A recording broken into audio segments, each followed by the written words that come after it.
ഇന്ന് ശ്രീ മഹാദേവി ഭാഗവതത്തിലെ മറ്റൊരു കഥയാണ് പറയുന്നത്. എന്താണ്? ശംഖുചൂഡൻ്റെ പൂർവ്വകഥ. കഴിഞ്ഞ കഥ പറയുമ്പം തുളസീദേവിയുടെ കഥ പറയുമ്പോൾ ശംഖുചൂഡനെ പറ്റിയിട്ട് പറഞ്ഞിരുന്നു. എന്താണ്? ശംഖുചൂഡൻ തുളസീദേവിയെ നാരായണാശ്രമത്തിൽ വെച്ചിട്ട് വിവാഹം, എന്താണ്, ഗാന്ധർവ വിധിപ്രകാരം വിവാഹം കഴിക്കുന്നതാ അല്ലേ? അങ്ങനെ ശംഖുചൂഡൻ തുളസീദേവി ഒരുമിച്ചിട്ട് എന്താക്കൂ, അമരാധിപനായിട്ട് ദേവലോകം അങ്ങനെ അടക്കി വാഴുകയാണ്.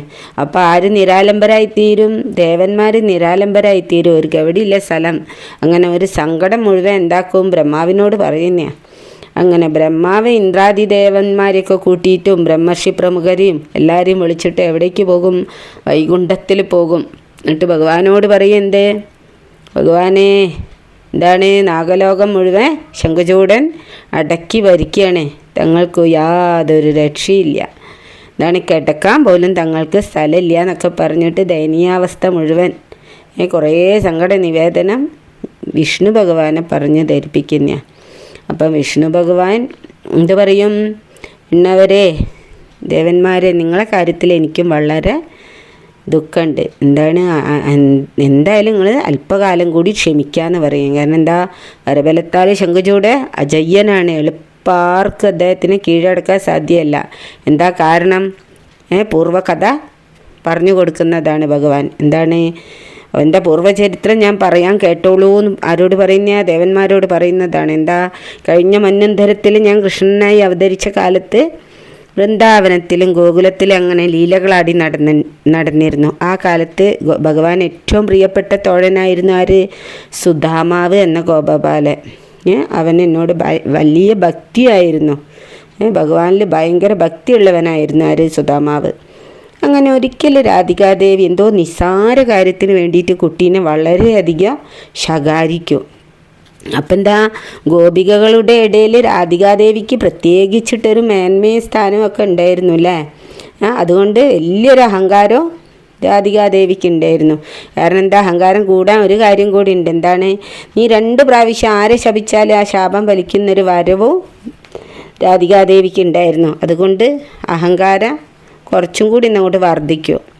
അങ്ങനെ ബാലനെ എല്ലാവരും നടുവിൽ വെച്ച് ശകാരിക്കും, സുധാമാവിനെ, ഗോപബാലനെ. അപ്പം ഗോപബാലനും വെറുതെ വിടില്ല, കുറേ ചീത്ത അങ്ങോട്ടും പറഞ്ഞു കൊടുക്കും.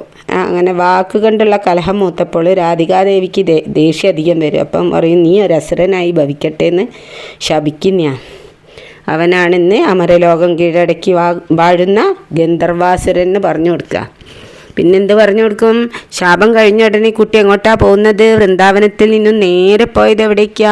ഹിമാലയ പർവ്വതത്തിലേക്കാണ് പോയത്. അവിടെ ഏകനായിട്ട് ഏകാന്തതയിൽ ഇരുന്നിട്ട് പണ്ട് ധ്രുവകുമാരൻ ചെയ്തതുപോലെ ആരെ തപസ്സനുഷ്ഠിക്കും? ബ്രഹ്മാവിനെ തപസ്സനുഷ്ഠിക്കും. ധ്രുവകുമാരൻ വിഷ്ണു ഭഗവാനെയാണ് തപസ്സനുഷ്ഠിച്ചത്. ഈ സുധാമാവ് ബ്രഹ്മാവിനെ തപസ്സനുഷ്ഠിച്ചിട്ട് പ്രത്യക്ഷപ്പെടുത്തും. ബ്രഹ്മാവ് സന്തുഷ്ടനായിട്ട് പ്രത്യക്ഷപ്പെട്ടിട്ട് അവൻ ചോദിച്ച വരങ്ങളെല്ലാം ദാനം ചെയ്യും. അങ്ങനെ അവൻ്റെ മരണാനന്തരം എന്താണ്, വരശക്തി അനുസരിച്ചിട്ട് അവൻ എന്താവും? അമിത ബലവാനും ഉഗ്രപ്രതാപനുമായ ശംഖുചൂഡൻ എന്ന ഗന്ധർവാസുരനായിട്ട് അവൻ പുനർജന്മം സ്വീകരിക്കുന്നതാണ്. പിന്നെന്താ, ലക്ഷ്മീദേവിയുടെ അംശാവതാരമായ തുളസിയെയാണ് വിവാഹം കഴിച്ചത് അല്ലേ? ശംഖുചൂഡ് അവൻ വാസ്തവത്തിൽ എന്താണ്, ഭഗവാൻ പറയുകയാണ്, എൻ്റെ ഭക്തോത്തമനും തോഴനുമായി സുധാമാവാണ്. നിഷ്കാമ കൃഷ്ണഭക്തി മൂലം അവൻ്റെ ഹൃദയം സദാ എന്നിൽ തന്നെയാണ് ലയിച്ചിരുന്നത്. അതുകൊണ്ട് അവനിൽ എൻ്റെ വൈഷ്ണവാംശവും ഉണ്ട് എന്ന് പറഞ്ഞു കൊടുക്കുന്ന ആ ദേവന്മാരോട്. ഇങ്ങനെ പല വിധത്തിലും ബലവാനും വരശക്തിയുള്ളവനുമാണ് അവൻ. അങ്ങനെ അതുകൊണ്ട് അവനെ യുദ്ധം ചെയ്തിട്ട് നിങ്ങൾക്ക് പെട്ടെന്ന് അങ്ങോട്ട് വധിക്കാമെന്ന് വിചാരിക്കേണ്ട. അത് കുറച്ച് വിഷമമുള്ള കാര്യമാണെന്ന് പറഞ്ഞു കൊടുക്കുക. കാരണം ഞാൻ തന്നെ അവനെ വധിക്കുക എന്നുള്ളത് ഒരു ആത്മഹത്യക്ക് തുല്യമാണ്. കാരണം എന്താണ്, ഭഗവാന്റെ വൈഷ്ണവാംശമാണ് ആ ഗന്ധർവാസുരനിൽ ഉള്ളത്. അതിനും പുറമെന്താണ്, ഇരിഞ്ച മറ്റൊരു വരം കൂടി ബ്രഹ്മാവ് മറ്റൊരു വരവും കൂടി അവന് നൽകിയിട്ടുണ്ട്. എന്താണ്, അവൻ്റെ പത്നിയായ തുളസീദേവിക്ക് പാതിവ്രത്യഭംഗം വന്നാൽ മാത്രമേ ശംഖുചൂഡന് മരണം സംഭവിക്കുകയുള്ളൂ എന്നതാണ് ആ വരം. അപ്പം എന്താ, ലക്ഷ്മീദേവീൻ്റെ അംശാവതാരമായ തുളസിക്ക് എങ്ങനെ പാതിവ്രത്യഭംഗം സംഭവിക്കാനാണ്? ദേവിയല്ലേ, ആയതിനാൽ എന്നെ ഒഴിവാക്കുക നിങ്ങൾ കാര്യത്തിൽ എന്ന് പറഞ്ഞു കൊടുക്കും. എന്നെ ഒഴിവാക്കിയിട്ട് നിങ്ങൾ മൃത്യുഞ്ജയൻ തന്നെ മുന്നിട്ട് പ്രവർത്തിച്ചോട്ടെ. മൃത്യുഞ്ജയ മഹാദേവനെ തന്നെ ഇതിനെ ഏൽപ്പിച്ച് കൊടുക്കുകയെന്നറിയും. എന്താണ് അതിന് വേണ്ടിയിട്ട് ഞാൻ എൻ്റെ തൃശൂലം തരാം. ഇതിനിടയിൽ തുളസീദേവിയുടെ പാതിവ്രത്യഭംഗവും ഏത് വിധത്തിലും നടക്കണം, അല്ലാതെ ശംഖുചൂടനെ വധിക്കാൻ നിങ്ങൾക്ക് കഴിയൂല എന്ന് പറയുന്നതാണ്. അങ്ങനെ ഇതും പറഞ്ഞിട്ട് നാരായണൻ എന്താക്കും, തൻ്റെ തൃശൂലം ബ്രഹ്മാവിന് കൊടുക്കുക. ആർക്ക് കൊടുക്കാൻ വേണ്ടിയിട്ട്? മൃത്യുഞ്ജയന് കൊടുക്കാൻ വേണ്ടിയിട്ട്, മഹാദേവനെ ഏൽപ്പിക്കാൻ വേണ്ടിയിട്ട് തൻ്റെ തൃശൂലം വിഷ്ണു ഭഗവാൻ ബ്രഹ്മദേവന് കൊടുക്കുന്ന. അങ്ങനെ ബ്രഹ്മാവും വിശ്വമഹർഷികളും ദേവന്മാരും എല്ലാവരും കൂടി വിഷ്ണുദേവനെ വന്ദിച്ചിട്ട് എങ്ങോട്ട് യാത്ര തിരിക്കും? കൈലാസത്തിലേക്ക് പോകുന്ന. അവിടെ ചെന്നിട്ട് മഹാദേവനെ തൃക്കൺ പാർത്ത് സർവ്വ വിവരങ്ങളും ധരിപ്പിക്കും.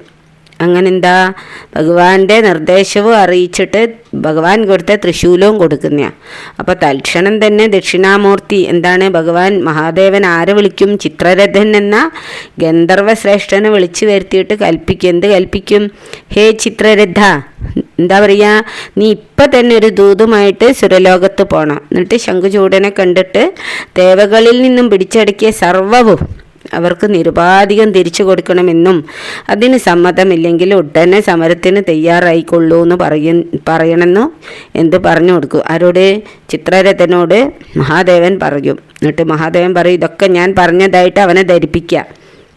അമരന്മാരുടെ സഹായാർത്ഥം വിഷ്ണുദത്തമായ തൃശൂലത്തോടു കൂടി ഞാനും സമരാങ്കണത്തിൽ ഉണ്ടാവുന്ന അവനെ ധരിപ്പിക്കണമെന്ന് പറഞ്ഞു കൊടുക്കുന്ന. അങ്ങനെ ആരെവിടേക്ക് പോകും? ഗന്ധർവശ്രേഷ്ഠൻ എവിടേക്ക് പോകും? ഉത്തരക്ഷണത്തിൽ തന്നെ ഭഗവാന്റെ നിർദ്ദേശം കിട്ടിയ ഉടനെ തന്നെ ശംഖുചൂഡപുരിയിലെത്തി ചന്ദ്രചൂഡ സന്ദേശം അറിയിക്കും. അപ്പം ശംഖുചൂഡൻ എന്താക്കും? യാതൊരു ഭയമോ ഭാവവ്യത്യാസമോ ഒന്നും ഉണ്ടാവില്ല. ഈ ഒരു വാക്ക് മാത്രം അങ്ങോട്ട് പറയും, ഓ ആയിക്കോട്ടെ ശരി, നാളെ നമ്മൾക്ക് രണാങ്കണത്തിൽ വെച്ച് കാണാമെന്ന് മാത്രം മറുപടി അയച്ച് ദൂതനെ തിരിച്ചയക്കുന്നതാണ്. അതാണ് ശംഖുചൂഡൻ്റെ കഥ. ഇനി അടുത്തത് ശംഖുചൂഡ യുദ്ധമാണ്. ഒരുപാട് പറയാനുണ്ട്, അതുകൊണ്ടാണ് ഇനി അടുത്ത തവണയും കുറേ പറയാനുണ്ട്. നല്ല കഥയാണ് കേട്ടോ. അതാണ് അടുത്തത് പറയുക. എന്തെങ്കിലും തെറ്റായിട്ട് തെറ്റ് പറ്റി പോകുന്നുണ്ടെങ്കിൽ ക്ഷമിക്കണം. പിന്നെ ഞാൻ പറയുന്നത് കഥ ഇഷ്ടമായിട്ടുണ്ടെങ്കിൽ ഒന്ന് സബ്സ്ക്രൈബും ലൈക്കും ചെയ്യണേ.